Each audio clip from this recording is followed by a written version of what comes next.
अध्याय 3 निर्देशांक ज्यामिति शुरू करने जा रहे हैं।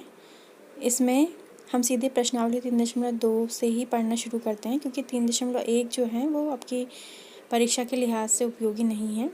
तो प्रश्नावली 3.2 से ही हम शुरुआत करते हैं। इसका पहला प्रश्न है, निम्नलिखित प्रश्नों में से प्रत्येक का उत्तर दीजिए।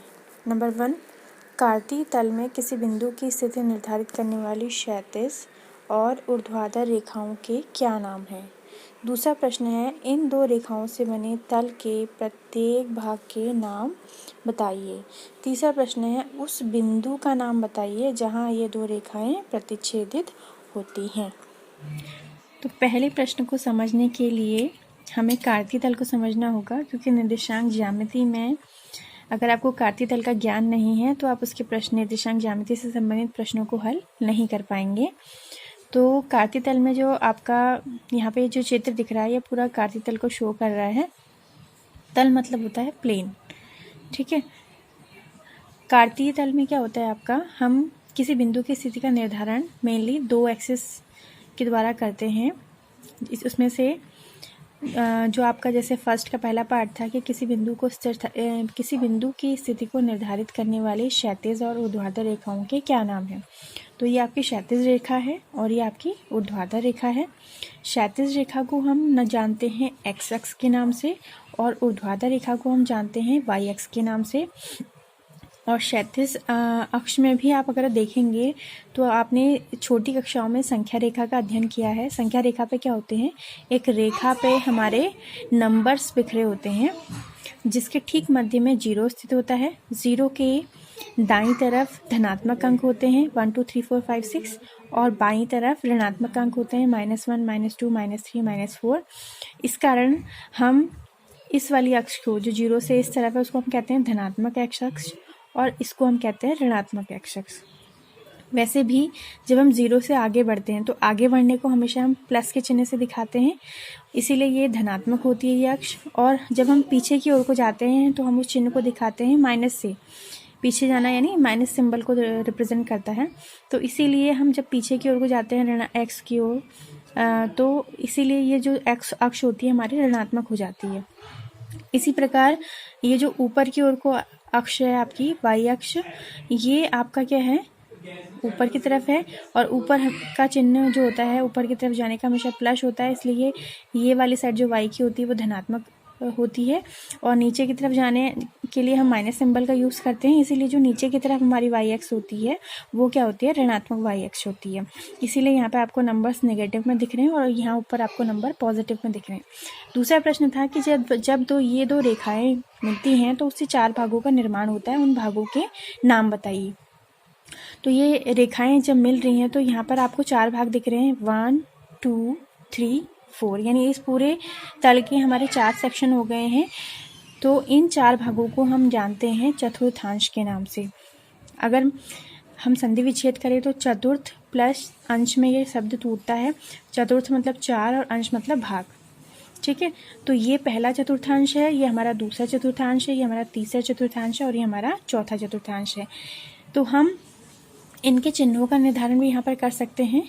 कैसे कर सकते हैं, देखिए, पहला चतुर्थांश जो हमारा है वो हमारा धन एक्स अक्ष और धन वाई एक्स, यानी एक्स और वाई दोनों की पॉजिटिव एक्सिस से घिरा हुआ है। तो इसीलिए इसके एक्स निर्देशांक का चिन्ह भी प्लस में होगा और वाई निर्देशांक का चिन्ह भी प्लस में होगा। यानी इस अक्ष में जो भी, इस चतुर्थांश में जो भी बिंदु स्थित होगा उसके दोनों जो वैल्यूज़ होंगी वो क्या होंगी, प्लस में होंगी। एक्स की वैल्यू भी प्लस में और वाई की वैल्यू भी प्लस में। इसी प्रकार अब आते हैं दूसरे चतुर्थांश पे। तो दूसरे चतुर्थांश के चिन्हों का निर्धारण हम कैसे करेंगे, देखिए, हमेशा पहली वैल्यू हम लिखते हैं एक्स की। किसी भी बिंदु की स्थिति को हमेशा 2 निर्देशांकों एक्स और वाई से हम निर्धारित करते हैं, तो उसी के हिसाब से उसके चिन्हों का निर्धारण जो है चतुर्थांशों में किया जाता है। तो ये चतुर्थांश जो है ऋणात्मक एक्स अक्ष यानी माइनस साइड ऑफ एक्स अक्ष से और धनात्मक वाई एक्स से जुड़ा हुआ है। तो एक्स का चिन्ह इसमें माइनस में होगा और वाई का चिन्ह इसमें प्लस में होगा। क्यों? क्योंकि यहाँ x के जो साइड है वहाँ पे नंबर्स कैसे हैं, माइनस में लिखे हुए हैं, और y की साइड पे नंबर्स कैसे लिखे हुए हैं, प्लस में। तो हमेशा इस वाले चतुर्थांश का चिन्ह माइनस और प्लस होगा। पहली वैल्यू x को शो कर रही है और दूसरी वैल्यू y को। अब आते हैं तीसरे चतुर्थांश में। तो ये ऋणात्मक x अक्ष और ऋणात्मक y अक्ष से घिरा है, यानी इसमें दोनों जो चिन्ह होंगे वो क्या होंगे, माइनस के होंगे, क्योंकि x की वैल्यू भी यहाँ माइनस को शो कर रही है और y की वैल्यू भी माइनस नंबर्स में ही है।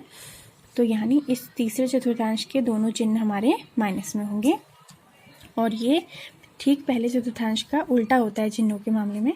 अब चौथे चतुर्थांश पे आते हैं। तो ये प्लस की x अक्ष और माइनस y अक्ष से घिरा हुआ है, तो यानी इसमें x अक्ष का या x निर्देशांक का जो चिन्ह होगा वो प्लस होगा और y निर्देशांक का चिन्ह माइनस का होगा। तो ये हमने सीखा कि कैसे हम चतुर्थांशों का चिन्हों को निर्धारित कर सकते हैं। अब आपका तीसरा प्रश्न था कि जहाँ पर ये दो रेखाएं मिलती हैं, प्रतिच्छेद करती है, उस बिंदु का नाम बताइए। तो ये दोनों रेखाएं यहाँ पर मिल रही हैं इस पॉइंट पे, इस बिंदु को मैंने O नाम दिया है। तो इंग्लिश में हम O फॉर ओरिजिन इसे कहते हैं और हिंदी में हम इसे कहते हैं मूल बिंदु। तो मूल बिंदु जो होता है इसके निर्देशांक हमेशा क्या होते हैं, 0,0 होते हैं। इसका कारण क्या है, क्योंकि ये जो बिंदु है यहाँ पर अगर हम देखें तो यहाँ पर इसकी जो लांबिक दूरी है, यानी इसका जो डिस्टेंस है y एक्सिस से वो भी 0 है और x एक्सिस से इसका डिस्टेंस 0 है, क्योंकि ये ठीक कहाँ पर है, उनके मध्य में स्थित है जहाँ पर वो प्रतिच्छेद कर रही हैं। इसलिए मूल बिंदु के निर्देशांक हमेशा क्या होते हैं, 0,0। यहाँ पर दो सिंबल्स यानी दो लेटर्स का यूज़ हुआ है, x और y का। ये दोनों x y मिलकर के किसी बिंदु की स्थिति को बताते हैं कि वो कार्तीय तल में कहाँ स्थित है। तो ये जो स्मॉल x है ये दिखाता है कि x एक्सिस पे उस बिंदु की स्थिति क्या है और y एक्सिस पे उस बिंदु की स्थिति क्या है, ये स्मॉल y हमारा दिखाता है। कहीं ना कहीं x को हम कह सकते हैं कि ये, अगर हम x वैल्यू को देखें तो ये क्या है हमारा, सीधे कि जो ये हमारी y वाली ऊर्ध्वाधर लाइन है उससे वो बिंदु कितना दूर है ये दिखाता है। x वैल्यू अगर वो 1 पे है तो इसका मतलब ये है कि y एक्सिस से उसकी दूरी 1 इकाई है। अगर 2 पे है तो मतलब 2 इकाई उसकी दूरी है। इसी प्रकार जो हमारा y जो पॉइंट है वो दिखाता है कि कोई बिंदु x एक्सिस से कितनी दूरी पर है। यानी अगर हम y पे उसका डिस्टेंस देखें, सपोज वो y पे 3 पे है, तो इसका मतलब कि ये जो x रेखा है उससे उसकी लंबिक दूरी कितनी है, 3 मात्रक है या 3 यूनिट है। तो पहले वैल्यू x को हम कहते हैं उस बिंदु का भुज, और दूसरे बिंदु y को हम कहते हैं उस बिंदु की कोटि। तो ये नाम आपको याद रखने हैं कि भुज क्या होता है, भुज का मतलब होता है उस बिंदु का x निर्देशांक, और कोटि का मतलब होता है उस बिंदु का y निर्देशांक। दूसरा प्रश्न है, आकृति देखकर निम्नांकित को लिखिए। तो ये प्रश्न में आपको एक आकृति दी गई है, कार्तीय तल का चित्र दिया गया है, और इस कार्तीय तल के चित्र के आधार पर आपको जो है ये जो प्रश्न पूछे गए हैं उनके आंसर्स लिखने हैं। तो यहाँ पर इस कार्तीय तल में कुछ बिंदु हमें दिख रहे हैं, जैसे यहाँ पर आपको B दिख रहा है, यहाँ M दिख रहा है, इधर D दिख रहा है, ये H, ये E, G और C, इस प्रकार से बिंदु हमें दिख रहे हैं। तो यहीं पर इन्हीं के बारे में कुछ प्रश्न पूछे गए हैं। सबसे पहले पूछा है बिंदु B के निर्देशांक। तो B को देखते हैं। देखिए निर्देशांकों को कैसे लिखा जाता है। निर्देशांकों को लिखने के लिए हमें दो वैल्यूज चाहिए होती हैं, x वैल्यू और y वैल्यू, यानी x निर्देशांक और y निर्देशांक। x का अर्थ होता है कि वह बिंदु x एक्सिस पे कहाँ मिल रहा है, और y वैल्यू का मतलब है कि वो बिंदु y एक्सिस पे कहाँ मिल रहा है। तो ये वो बिंदु है, और यहाँ से अगर हमने x एक्सिस पे यहाँ पर लंब खींचा तो यहाँ पर इसकी जो जहाँ पर ये x एक्सिस में मिल रहा है वो बिंदु है -5, और y एक्सिस पे जहाँ ये लाइन इसकी मिल रही है वो है +2, क्योंकि y एक्सिस में ऊपर को वैल्यू प्लस में होती है, तो ये +2 है। तो यानी जब हम b के निर्देशांक लिखेंगे तो हमने देखा था कि वो x एक्सिस पे मिला था -5 पे और y एक्सिस पे मिला था 2 पे, तो इसके निर्देशांक हो गए -5,2। निर्देशांकों को हमेशा इसी प्रकार से क्रम से लिखा जाता है। पहले x की वैल्यू आती है और फिर y की वैल्यू आती है, दोनों के बीच में कॉमा लगा कर उन्हें ब्रैकेट में बंद करके हम किसी बिंदु की स्थिति को इस प्रकार दर्शा सकते हैं। फिर लिखा है c के निर्देशांक। तो बिंदु c हमारा यहाँ पर स्थित है, और अगर हम x एक्सिस पे देखें तो ये +5 पे टकरा रही है, इसकी लाइन और वाई एक्सिस पे -5 पे टकरा रही है, यानी इसके निर्देशांक जो होंगे 5, -5 होंगे। तो इसके निर्देशांकों को लिखते हैं, पहली वैल्यू x की 5 और दूसरी वैल्यू y की जो थी वो थी -5 थी। तो निर्देशांक हो गए इसके 5, -5। फिर लिखा है निर्देशांक -3, 5 द्वारा पहचाना गया बिंदु। तो -3, -5 कौन सा ऐसा बिंदु है जिसकी लाइंस x एक्सिस पे -3 पे मिल रही हैं और y एक्सिस पे -5 पे मिल रही हैं। तो देखते हैं, x एक्सिस पे -3 है इधर और y एक्सिस पे -5 है इधर। तो हम इन दोनों लाइंस को देखते हैं, -3 और -5 की लाइंस मिल रही हैं बिंदु E पर, यानी वो बिंदु जो इन निर्देशांकों को शो कर रहा है वो है बिंदु हमारा E। फिर लिखा है निर्देशांक 2, -4 द्वारा पहचाना गया बिंदु। तो 2 वैल्यू प्लस में है और 4 की वैल्यू माइनस में है, यानी x एक्सिस पे हमें +2 और y एक्सिस पे -4 को देखना है। तो x एक्सिस पे +2 ये है और y एक्सिस पे -4 ये है। तो ये दोनों लाइंस जो हैं वो मिल रही हैं बिंदु G पर, यानी वो बिंदु जो 2, -4 निर्देशांकों वाला है वो है बिंदु G। अब पूछा है बिंदु D का भुज। तो मैंने भी आपको बताया था कि भुज मतलब होता है x निर्देशांक। तो D बिंदु का x निर्देशांक क्या होगा, जहाँ पर D जो है x एक्सिस पे मिल रहा होगा। तो D x एक्सिस पे मिल रहा है बिंदु 0.6 पे, यानी 6 पे मिल रहा है। तो इसका जो भुज है वो है 6। फिर लिखा है बिंदु H की कोटि। तो ये हमें बिंदु H दिख रहा है और कोटि का मतलब होता है y वैल्यू। तो H जो है y एक्सिस पे टकरा रहा है -3 पे, तो इसकी कोटि हो जाएगी -3। फिर लिखा है बिंदु L के निर्देशांक। तो L को ढूंढते हैं, यहाँ पर हमें बिंदु L दिख रहा है चित्र में। तो ये स्थित है y एक्सिस पे।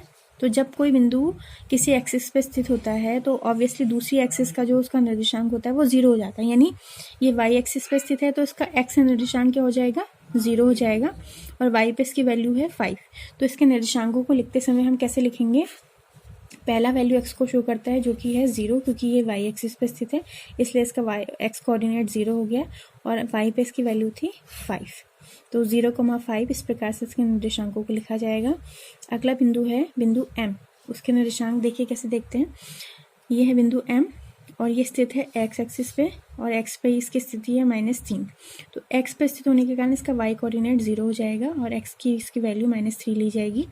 तो इसको लिखते हैं -3,0, यानी इसके निर्देशांक जो होंगे वो होंगे -3,0, क्योंकि यह x एक्सिस पे स्थित है तो इसका y निर्देशांक 0 है। तो आज की प्रश्नावली में हमने 3.2 के प्रश्न संख्या 1 और 2 को हल करना सीखा। उम्मीद है आपको ये वीडियो पसंद आया होगा, प्रश्नों को हल करना आपको अच्छे से आ गया होगा। मिलते हैं अगले वीडियो में।